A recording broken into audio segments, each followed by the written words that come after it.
ఇప్పుడు వచ్చిన మరి సంఘ బిడ్డలకు, మరి శ్రేయోభిలాషులకు, తోటి సేవకులకు, మరి మీ అందరికీ కూడా క్రిస్మస్ శుభాకాంక్షలు తెలియజేస్తా ఉన్నామండి.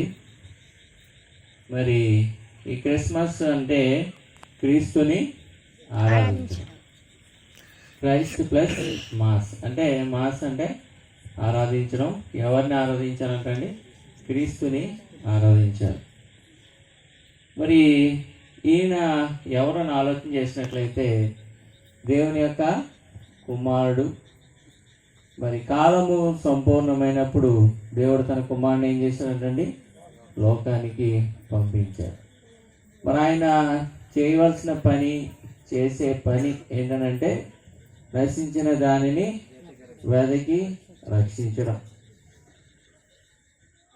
తర్వాత ఆయన ఇంకా ఎందుకు వచ్చాడని ఆలోచన చేసినట్లయితే మరి పాపులను రక్షించుటకు క్రీస్తు యేసు లోకమునకు వచ్చినమాట సత్యమును పూర్ణాంగీకరణకు యోగ్యమునై ఉన్నదని సెలవిస్తూ ఉంది. అదేవిధంగా ఇంకా ఆలోచన చేసినట్లయితే యేసుప్రభువారు పుట్టినప్పుడు జరిగిన సంగతులు ఇప్పటికీ కూడా మనకి ఆమోదయోగ్యంగా లేకపోతే చేయదగినవిగా ఉన్నాయి. మరి యేసుప్రభువారు పుట్టినప్పుడు ఏం వెలిసిందంట? తార వెలిసింది. తూర్పు దేశపు జ్ఞానులు ఆ తారను చూసి, ఆ యొక్క నక్షత్రాన్ని చూసి దాదాపు 2 సంవత్సరాలు, దాదాపు సంవత్సరం పైనే యేసు ప్రభు పుట్టాడని తెలిసినప్పటికీ హేరోదు రాజు ఏం చేశాడంటే 2 సంవత్సరాల వయసు లోపు ఉన్నటువంటి వాళ్ళందరినీ చంపించేశాడు. నేను రాజుగా ఉంటే ఇంకోళ్ళు ఎవరు రాజుగా వస్తానని చంపించేశాడు. కానీ ఆయన చూడటానికి ఎంతకాలం ప్రయాణం చేశారంట? 1 నెల కాదు, 2 నెలలు కాదు, దాదాపుగా 1.5 సంవత్సరం పైనే వారు ఏం చేశారండి? ప్రయాణం చేశారు. మరి హేరోదు రాజు దగ్గరికి వచ్చి వాళ్ళు చెప్పే మాట ఏంటంటే, మేము ఆయన నక్షత్రాన్ని చూచాము. మరి మన భారతదేశంలో కూడా ఉన్నటువంటి సాంప్రదాయంలు అనుకోండి, లేకపోతే పద్ధతి అనుకోండి, పుట్టిన సమయంలో పెద్దలు ఏం చేస్తారు? ఎన్ని నిమిషాలకి, ఎన్ని గంటలకి, ఏ రోజుకి పుట్టాడో అవన్నీ నోట్ చేసి ఎక్కడికి వెళ్తారా? మనకు తెలిసి ఎక్కడికి వెళ్తారు. వెళ్ళిన తర్వాత వాళ్ళు చెప్పేది ఏంటి? ఈయన జన్మ నక్షత్రం ఇదండి అంట. దాన్ని బట్టి పేరు అర్థం రకరకాలు చేస్తారు. కానీ దేవుడి గురించి, యేసుప్రభువు గురించి ఒక అన్యుడు ప్రవచనం చెప్పాడు. ఏమనంటే, యాకోబులో నక్షత్రము ఉదయించును. మరి ఆయన పుట్టిన సమయంలో నక్షత్రం ఉదయించింది. మరి ఈ రోజున నీవు కూడా ఇంటి దగ్గర స్టార్ పెట్టావేమో. మా పిల్లలు అయితే 1వ తారీఖు వచ్చేటప్పటికి ముందు రోజే డాడీ రేపు పొద్దున మనం ఇక్కడ ఇంటి దగ్గర ఏం పెట్టాలి? స్టార్ పెట్టాలా?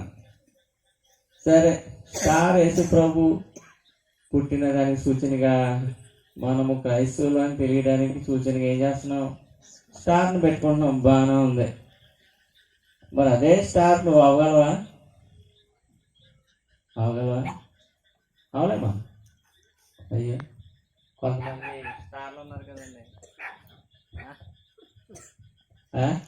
కొంతమంది స్టార్లు ఉన్నారు కదా, వాళ్ళే స్టార్ లేరు. మనం కూడా ఏమవగలం? అవగలమా లేదా? అవగలం. నేను దేవుని వాక్యం నుంచి చూపిస్తాను. ప్రసంగిక దానియేలు గ్రంథము 12వ అధ్యాయం 3వ వచనం చూసినట్లయితే, నీతి మార్గమును అనుసరించి అందరూ దేవుని వైపు తిప్పుతారు. వాళ్ళు ఎలా ఉంటారంట? నా నక్షత్రం వలె ప్రకాశించుదురు. ఇప్పుడు మీరు ఏమైపోగలరు? ఏమవ్వాలి? స్టార్లు అవ్వాలి. ఆ స్టార్లు కాదు, యేసు ప్రభు గురించి చెప్పేటువంటి స్టార్లు అవ్వాలి. కనుక మనము యేసు ప్రభు పుట్టిన సమయంలో నక్షత్రం పుట్టిందని అనుకుంటున్నాం. వాళ్ళు యూదుల రాజు దగ్గరికి, హేరోదు రాజు దగ్గరికి వచ్చినప్పుడు వాళ్ళు చెప్పిన మాట ఏంటంటే, మేము ఆయన నక్షత్రమును చూచేది. అంటే వాళ్ళకి ఎంతో జ్ఞానము, పరిజ్ఞానం అన్నీ ఉన్నాయి. అలాంటి వాళ్ళే యేసు ప్రభు దేవుడని, రక్షకుడని, రాజు అని తెలుసుకుని వచ్చి పూజించారు. దేవుని నామానికి మహిమ కలుగును గాక. హల్లెలూయా. తర్వాత మరి ఇంకా ఏం చేయొచ్చంట? వాళ్ళు ఏం తీసుకొచ్చారు యేసు ప్రభు దగ్గరికి కానుకలు తీసుకొచ్చారు. ఏం కానుకలు తీసుకొచ్చారు? నాకు తెలియదు, ఒకసారి సాయం చేయండి. ఏం కానుకలు తీసుకొచ్చారు? సాంబ్రాణి, బోళం. వీటి గురించి ధ్యానం చేసినప్పుడు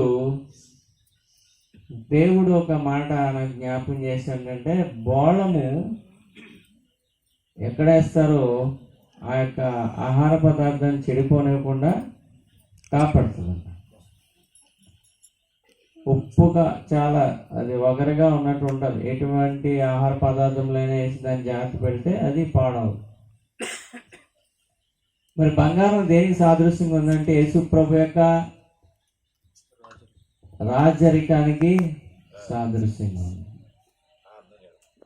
మరి దానియేలు గ్రంథంలో మాట చెప్పడం కదా, చేతి సహాయం లేకుండా తీయబడిన రాయి ఏం చేసిందండి? అన్ని ఆ యొక్క విగ్రహాన్ని ఏం చేసింది?